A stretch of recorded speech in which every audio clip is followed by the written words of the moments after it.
नमस्कार, news one India देख रहे हैं आप। मैं हूं आपके साथ आकांक्षा त्रिपाठी। खबरों की शुरुआत करेंगे। पीएम मोदी का अखिलेश यादव पर बड़ा हमला सामने आया है।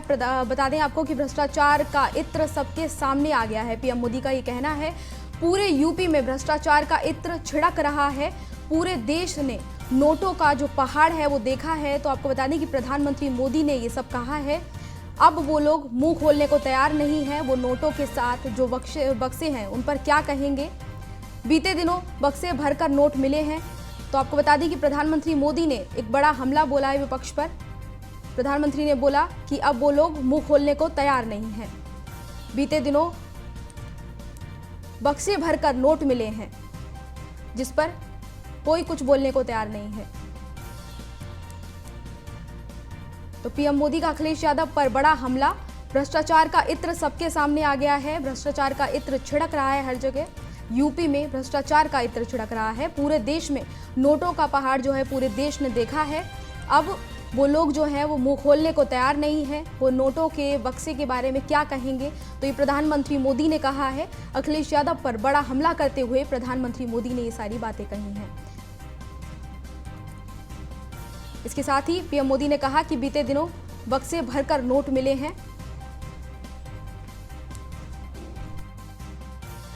योगी जी की सरकार के काम को देखकर ये लोग ये जरूर कहते हैं कि ये तो हमने किया था, ये तो हमने किया था। मैं सोच रहा था कि बीते दिनों जो बक्से भर भर के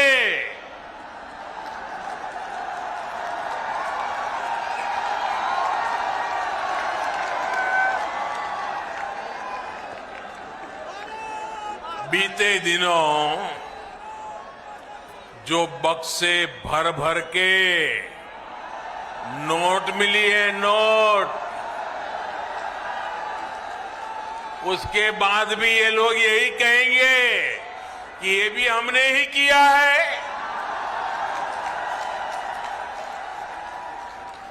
साथियों, आप कानपुर वाले तो बिजनेस को, व्यापार कारोबार को अच्छे से समझते हैं।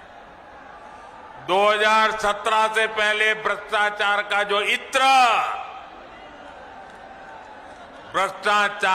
इत्र उन्होंने पूरे यूपी में छिड़क रखा था, वो फिर सबके सामने आ गया है।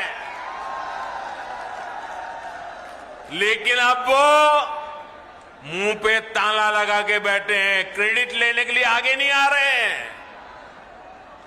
योगी जी की सरकार के काम को देखकर।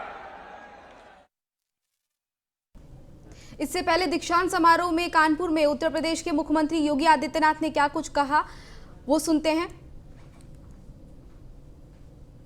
आत्मनिर्भर भारत की इस परिकल्पना को साकार करने के लिए इस देश ने 2020 में अपनी नई राष्ट्रीय शिक्षा नीति भी लागू की है, जो एक नए भारत की एक नई तस्वीर हम सब के सामने प्रस्तुत कर रही है।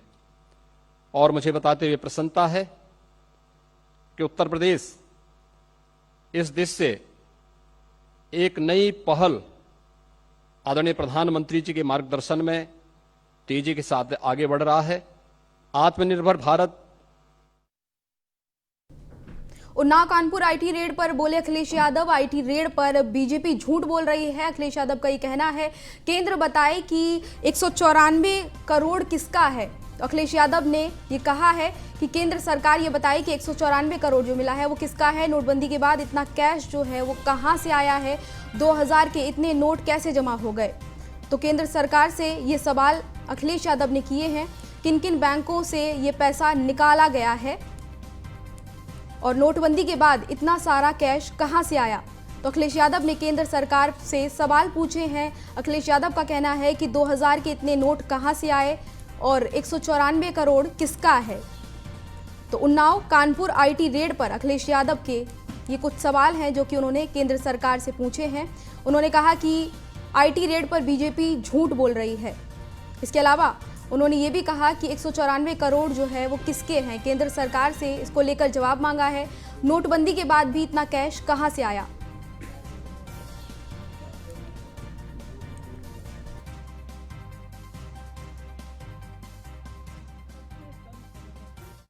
झूठ बोलने वाले लोग हैं। समाजवादी लोगों ने जो काम किया उसको रिकॉर्ड टाइम में किया। देश में और दुनिया में अगर कभी एक्सप्रेसवेज का ये आकलन होगा कि किस सरकार ने सबसे जल्दी एक्सप्रेसवे बनाया है, तो सबसे आगे समाजवादी पार्टी का नाम होगा कि समाजवादी लोगों ने 323 किलोमीटर का एक्सप्रेसवे 22 महीने में तैयार करके रख दिया। इसी तरह जब लखनऊ की मेट्रो का बनने का काम शुरू हुआ था, सबसे कम समय में देश में कोचीन से भी कम समय में मेट्रो तैयार हो गई थी। झूठ बोलने वाले। आगे बढ़ेंगे। हरदोई में गृह मंत्री अमित शाह ने एक चुनावी रैली को संबोधित किया, जहां पर उन्होंने कहा कि समाजवादी पार्टी की ABCD ही अलग है। उन्होंने कहा कि सपा का A का मतलब है अपराध और आतंक, इसके अलावा B का मतलब है भाई भतीजावाद, और वहीं C का मतलब उन्होंने करप्शन और D का मतलब दंगा बताया। तो आपको बता दें कि एक चुनावी रैली को संबोधित करते हुए ये सब कहा है। बीजेपी ने सपा के ABCD पर पानी फेर दिया है। तो अमित शाह ने कहा कि बीजेपी ने सपा की ABCD पर पानी फेर दिया। कानपुर में IT रेड पर अखिलेश यादव जो हैं वो बेचैन हो गए हैं। समाजवादी इत्र बनाने वाले से 250 करोड़ मिले हैं। तो आपको बता दें कि अमित शाह ने ये सब कुछ कहा है एक चुनावी रैली को संबोधित करते हुए। ये भूमि 10 अवतार में से 2-2 अवतारों की भूमि है, इसीलिए इसको हरदोई कहते हैं। भगवान नरसिंह और भगवान वामन के साथ जुड़ी हुई धरती को मैं बार बार प्रणाम करता हूं मित्रों। ये भूमि स्वतंत्र सेनानी मदारी पासी और देवू पासी की भूमि है। पद्मश्री बचनेश त्रिपाठी की भूमि है, और ये भूमि गंगा और गोमती के बीच के पवित्र भूमि है मित्रों। ये भूमि को प्रणाम कर कर मैं मेरी बात की शुरुआत करना चाहता। अभी मैं हरदोई में से निकल रहा था मेरे घर से एयरपोर्ट की तरह। मुझे कुछ जर्नलिस्ट पूछ रहे थे कि अमित भाई उत्तर प्रदेश के अंदर क्या होगा। मैंने उनको कहा हरदोई की रैली देख लो, जवाब मिल जाएगा उत्तर प्रदेश में क्या होगा। हापुड़ में बीजेपी अध्यक्ष जेपी नड्डा ने चुनावी रैली की। यूपी में विकास जीतेगा, ये उन्होंने वहां पे कहा। माफियाओं की हार होगी। पिछली सरकार में बहुत दंगे होते थे, हाथी के दांत दिखाने के और खाने की कुछ और होते हैं। सपा में आतंकवादियों के केस वापस हुए हैं। तो आपको बता दें, हापुड़ में एक जनसभा को संबोधित करते हुए जेपी नड्डा ने सारी बातें की हैं। जेपी नड्डा ने कहा कि यूपी में विकास जीतेगा, और इसके अलावा उन्होंने समाजवादी पार्टी पर जमकर हमला बोला, निशाने पर लिया समाजवादी पार्टी को। उन्होंने कहा कि पिछली सरकारों में माफियाओं की जीत होती थी, लेकिन अब जो है माफिया हारेंगे। पिछली सरकारों में बहुत दंगे हुआ करते थे, हाथी के दांत दिखाने के और कुछ खाने के कुछ और होते हैं।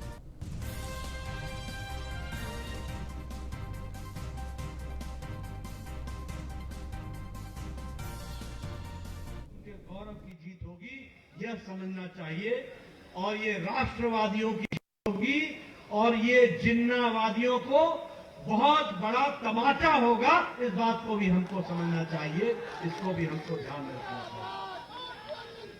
मित्रों, आप सबको मालूम है कि नहीं है कि अभी तक एक अखिलेश जी का मंत्री अभी भी जेल में है।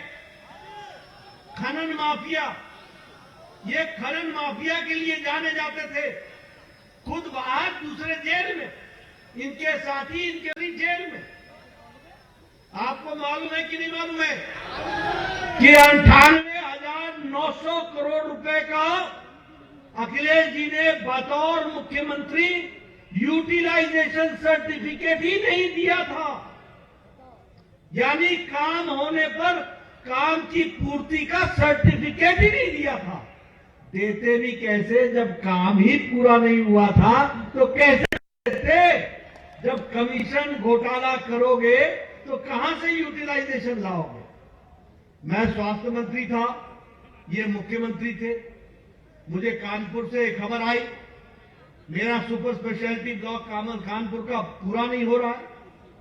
मैंने फोन किया, मैंने पूछा, मैंने कहा भाई ये 250 करोड़ रुपए दिए मैंने, 7 सुपर स्पेशलिटी ब्लॉक बननी है, आधी बिल्डिंग बन करके खड़ी है, पूरा क्यों नहीं हो रहा? कहा साहब यूटिलाइजेशन सर्टिफिकेट ही नहीं दिया है, ठेकेदार के साथ घोटाला हो गया। ये घोटालों का सरकार थी। अगली खबर उन्नाव से है। उन्नाव में एमएलसी सुनील सिंह साजन ने अखिलेश यादव के दौरे को लेकर कहा कि जनता ने बदलाव का मन बना लिया है। काम समाजवादी पार्टी ने किया। तो आपको बता दें कि ये जो बयान है वो सामने आया है समाजवादी पार्टी को लेकर। आम जनता भारतीय जनता पार्टी का सफाया करके समाजवादी पार्टी की सरकार बनाएगी, माननीय अखिलेश जी को सरकार बनाएगी, क्योंकि लोग जुमले से परेशान हो गए, जो झूठे सपने बीजेपी ने दिखाए थे। आम जनता। अगली खबर दिल्ली से है। कोविड वैक्सीन को लेकर बड़ी खबर है। भारत में कोविड के 2 और टीकों की मंजूरी मिल गई है। कोवोवैक्स और कोर्बीवैक्स वैक्सीन को मंजूरी दी गई है। दोनों टीकों के आपात इस्तेमाल को मंजूरी मिली है। स्वास्थ्य मंत्री मनसुख मंडाविया ने इसकी जानकारी दी है। तो आपको बता दें कि 2 और वैक्सीन की मंजूरी दी गई है।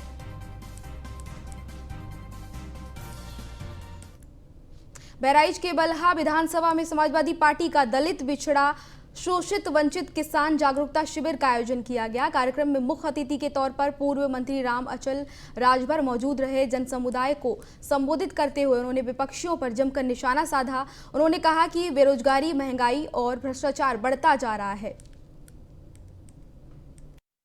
समाजवादी पार्टी के राष्ट्रीय अध्यक्ष श्री अखिलेश यादव जी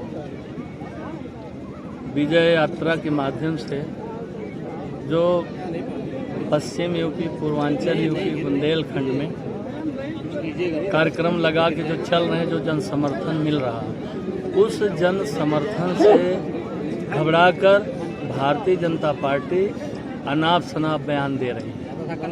क्योंकि उनको जो रिपोर्ट है, उनको इतना घबराहट हो गया है कि उत्तर प्रदेश की कुर्सी अब हमारी डगमगा गई है। और उसी कड़ी में आपने देखा यहाँ सब अपने संसाधन से आए हैं और अभी तक माननीय अपने महबूब नेता श्री अखिलेश यादव को सीएम बनाने के लिए अभी तक बैठे थे, तो ये उनको अच्छा नहीं लग रहा बीजेपी के। खबरों में आगे बढ़ेंगे। राजनांदगांव के खैरागढ़ के विधायक स्वर्गीय देवव्रत सिंह के बच्चों ने एक प्रेस कॉन्फ्रेंस करते हुए अपनी सौतेली मां पर दुष्व्यवहार का और प्रताड़ित करने का आरोप लगाया है। प्रेस कॉन्फ्रेंस के दौरान बच्चों ने कहा कि विभा सिंह उन्हें शारीरिक और मानसिक रूप पर परेशान कर रही हैं। विधायक देवव्रत सिंह ने भी अपनी पत्नी विभा सिंह के खिलाफ थाने में शिकायत की थी, जिसका ऑडियो रिकॉर्डिंग अब सामने आया है। विभा सिंह जी मेरे पिता स्वर्गीय राजा स्वर्गीय देवव्रत सिंह जी की पत्नी हैं और वो हमें हर तरीके से हमें परेशान कर रही हैं, मानसिक रूप से, शारीरिक रूप से। वो हमारे घर में अब ताले लगा दे रही हैं, हमारी गाड़ियाँ की चाबी छीने जा रही हैं, हमारे स्टाफ को हमको धमकाया जा रहा है कि मेरे अनुमति के बिना यहाँ पे कुछ नहीं हो सकता। मैं जब तक नहीं चाहूँगी इस घर में एक ताला या एक चाबी कुछ नहीं हो सकती। इस प्रकार वो हमें धमका रही हैं और उन्होंने कहीं ना कहीं उन्होंने पता नहीं कहाँ से उनके कुछ लोगों को भी एंट्री हमारे घर में है, जो कि गुंडे जैसे लोग हैं। वीरेंद्र सिंह तोमर जी हैं एक। कोरिया के नगर निगम चिरमिरी के विभागीय लापरवाही से लगभग 50 कॉन्ट्रैक्टर्स ने करोड़ों रुपए से अधिक की राशि चोरी कर शासन को नुकसान पहुंचाया है, लेकिन मामले में अब तक कोई एफआईआर दर्ज नहीं हुई है। बता दें कि 1 साल पहले खनिज विभाग को रॉयल्टी में गड़बड़ी की शिकायत मिली थी। चिरमिरी नगर निगम ने कलेक्टर्स ने माइनिंग विभाग का रॉयल्टी क्लियरेंस फर्जी सर्टिफिकेट जमा किया था, जिसके आधार पर निगम के अधिकारियों ने रॉयल्टी क्लियरेंस फर्जी सर्टिफिकेट पर कलेक्टर्स को करोड़ों रुपए का भुगतान भी कर दिया था। मामले में खनिज विभाग के चिरमिरी SECL को नोटिस देते हुए साल 2018-19 में विभिन्न निर्माण कार्यों की माइनिंग से क्लियरेंस सर्टिफिकेट की जो मांग है वो की गई थी। जैसे कि अभी मेरी नई पोस्टिंग हुई है और आपके द्वारा मुझे संज्ञान में लाया गया है। इस संबंध में मुझे जो अभी पता चला है कि कुछ मार्गदर्शन मांगा गया है खनिज विभाग से। वो मार्गदर्शन आने के पश्चात हम कार्रवाई करेंगे। तो हमने निगम को लेटर लिखा हुआ है FIR के लिए, भुगतान वहाँ से हुआ है तो वहाँ से FIR कराया जाए। जो भी जांच हुआ है यहाँ से हुआ है ना, क्योंकि यहाँ का प्रमाण पत्र वहाँ दिया गया है। मतलब यहाँ से जो नहीं बना था वो कहीं से बनवा के उन्होंने अपने से बनवा के वहाँ पे जमा किया गया। अगली खबर कवर्धा से है, जहां पे नंदी विहार कॉलोनी की महिलाओं ने शराब दुकान बंद करने को लेकर रैली निकाली। महिलाओं के साथ महिला भाजपा मोर्चा ने समर्थन किया। बता दें कि नंदी विहार कॉलोनी में खुंद पंडारिया विधायक ममता चंद्राकर का जो घर है, जिसका विरोध ममता चंद्राकर ने भी किया, लेकिन कवर्धा PD नेशनल हाईवे में दुकान की भट्टी खुलवा दी गई है, जिसको बंद करने को लेकर नंदी विहार कॉलोनी की महिलाओं ने 3 बार शराब भट्टी खुलने का विरोध किया और आवेदन दे दिया है, लेकिन अभी तक कोई सुनवाई नहीं हुई है। कलेक्टर के माध्यम से नहीं हुई किसी भी प्रकार की कोई सुनवाई, जिसको लेकर नंदी विहार कॉलोनी की महिलाओं ने शराब भट्टी खुलने के विरोध में रैली निकालकर कलेक्ट्रेट परिसर का घेराव किया, लेकिन प्रशासन ने उन्हें कलेक्ट्रेट कार्यालय जाने से पहले ही घेराबंदी कर रोक लिया। जिसके बाद भाजपा महिला मोर्चा के कार्यकर्ताओं ने वहीं धरना प्रदर्शन शुरू कर दिया। धरने पर बैठकर प्रदेश सरकार और आबकारी विभाग के खिलाफ जमकर महिलाओं ने नारेबाजी की। हम वहाँ शराब भट्टी बंद करने की मांग कर रहे हैं। जो वहाँ पे शराब भट्टी खोली गई है उसके लिए हमने पहले भी 2 बार ज्ञापन सौंपा है। तो बहुत शांतिपूर्वक हम जाकर उनसे सभी लोगों से मिले। तो पहली बार तो उन्होंने हमसे कलेक्टर सर की मुलाकात नहीं हुई। दूसरी बार हमारी कलेक्टर सर से मुलाकात हुई तो उन्होंने बहुत ही गलत तरीके से सभी महिलाओं से बात की और उनका जो व्यवहार था बहुत ही ख़राब था। और उन्होंने हम लोगों से हमारा ज्ञापन भी देखा भी नहीं उन्होंने, और सीधा उन्होंने बोल दिया जाने के लिए। फिर भी हमने अपनी बात रखी तो उन्होंने हमारी बात पर उनका रिएक्शन जो ऐसा था कि क्या मैं ही उठकर चले जाऊं, इस टाइप उन्होंने रिएक्शन दिया। तो ये उनका बहुत ही गलत व्यवहार था महिलाओं के संबंध में। कितने बार आवेदन आपके द्वारा पहले दिया जा 3 बार दिया जा चुका है। दारू भट्टी खुलने के पहले ही 3 बार आवेदन दिया जा चुका है और ये चौथी बार हम लोग अब सीधे आमने और सामने। महिलाओं का घर से निकलना मुश्किल हो सकता है और सबसे पहले कि जिस जगह के लिए वो विरोध कर रही है वहीं पर ट्रांसपोर्ट नगर है, ट्रैफिक का दबाव है, वहीं पर स्कूल है, वहीं पर सामुदायिक भवन है, वहीं पर मंडी को स्थापित किया जा रहा है और नेशनल हाईवे की जगह है। कितनी तरह की अव्यवस्थाएं उस चौक पर रहती हैं।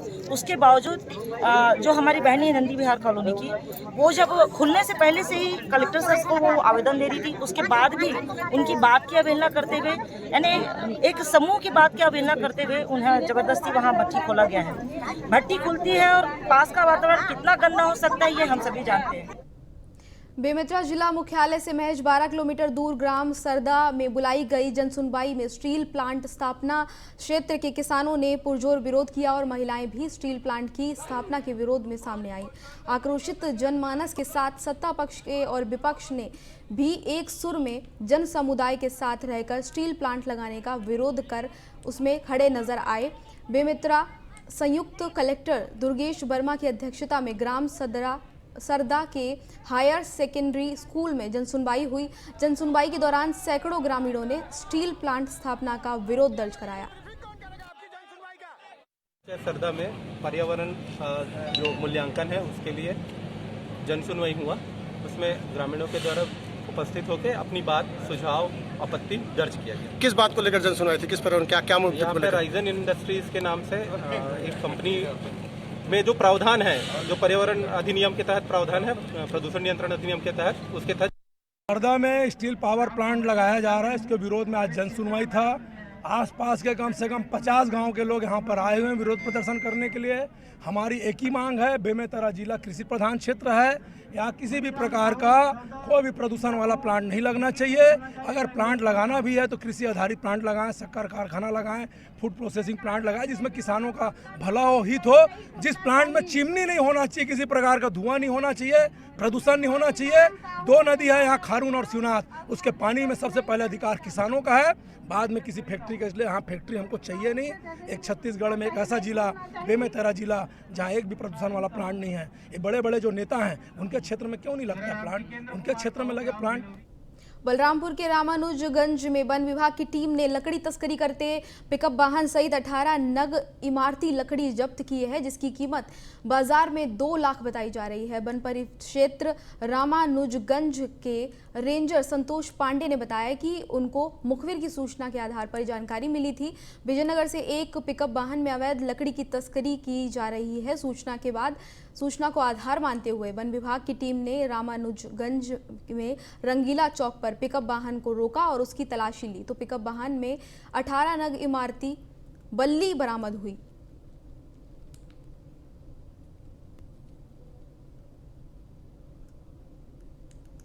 तो जो लकड़ी बरामद हुई है उसकी कीमत काफी अधिक बताई जा रही है। वन विभाग ने मुखबिर की सूचना के आधार पर इस पर कार्रवाई की है और इसकी जो कीमत है वो 2 लाख रुपए बताई जा रही है। बाजार में लकड़ी की कीमत 2 लाख बताई जा रही है और वन विभाग को जानकारी मिली थी, मुखबिर के आधार पर सूचना मिली थी, जिस पर वन विभाग ने कार्रवाई करते हुए इस लकड़ी को पकड़ा है।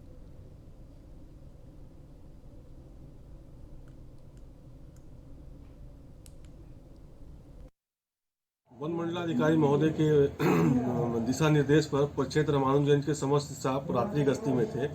रात्रि गश्ती के दौरान मुखबिर से सूचना मिली कि विजयनगर से पिकअप वाहन में लकड़ी लोड करके आ रही थी, जिसे कर्मचारियों के द्वारा सभी जगह तैनाती करके उस गाड़ी को रंगीला चौक रामानुजगंज के पास रुकवाकर पकड़ा गया।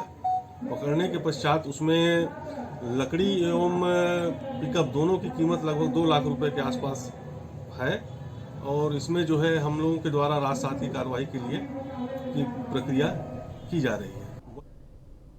ओमिक्रॉन को लेकर सारी दुनिया फिर से अलर्ट मोड पे है। भारत में भी ओमिक्रॉन ने दस्तक दे दी है, जिसके चलते विदेशों से आने वाले यात्रियों पर भी खासा नजर रखी जा रही है। छत्तीसगढ़ के मुख्यमंत्री के गृह जिले में लगभग 900 विदेशी नागरिकों जो कि दुर्ग के रहने वाले हैं लेकिन जॉब विदेश में करते हैं, ऐसे विदेश से आने वाले यात्रियों में 900 से 100 यात्री लापता हैं। कोविड गाइडलाइंस के अनुसार विदेश से आने वाले लोगों को 14 दिन तक होम क्वारंटीन पर रहना जरूरी है, लेकिन दुर्ग जिले में 100 यात्रियों की खोज के लिए जिला प्रशासन जुटा हुआ है।